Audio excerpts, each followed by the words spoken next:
Venezuela में ज़ल्ज़ले सबबि फौतकिन जो अंग 235 खां बि वधी वियो आहे। गुज़िरियल 24 कलाकनि में वेनेज़ुएला, जापान ऐं इन्हनि ॿियनि मुल्कनि में ज़ल्ज़ले जा एतिरा शदीद लोॾा आया आहिनि जो जानी, माली ऐं जेतिरो थी सघे उहो असीं ॾिसी नथा सघूं, सोचे नथा सघूं, एतिरो नुक़सानु थियो आहे। इम्तियाज़ इन्हनि सभिनी आफ़तुनि खां शुक्र आहे असीं बची सघूं था ऐं बचियल आहियूं, सिर्फ़ु ऐं सिर्फ़ु गर्मी खे मुंहुं ॾियणो आहे।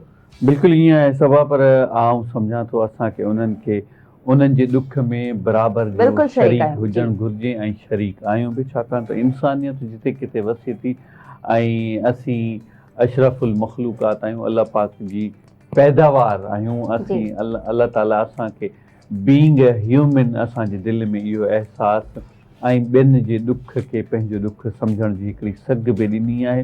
सो असीं दुआ करियूं था त अलाह पाक जिते किथे हर मुल्क खे, हर इंसान खे उन्हनि जे सदके असांखे पंहिंजे हिफ़्ज़ ओ अमान में रखे। असीं हिननि आफ़तुनि खां गुज़री चुका आहियूं। बिल्कुलु ईअं आहे, पर ईअं आहे जो असीं जॾहिं ज़िंदगीअ में भटकी वेंदा आहियूं त पोइ असांखे सबक़ु ईंदो आहे अल्लाह ताला जे तरफ़ां बि।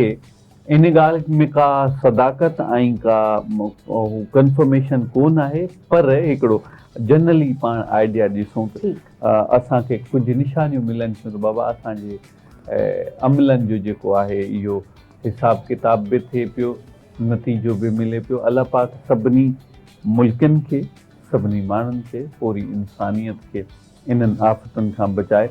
बहरहाल सिंध जी जिते पाण ॻाल्हि करियूं था, कुझु शहर आहिनि जिते सबा नवाबशाह हुजे, लाड़काणो हुजे, इते रोहड़ी हुजे, अव्हांखे इते तमामु घणी गर्मी पद, जेकबाबाद में तमामु घणी गर्मी हुजे थी।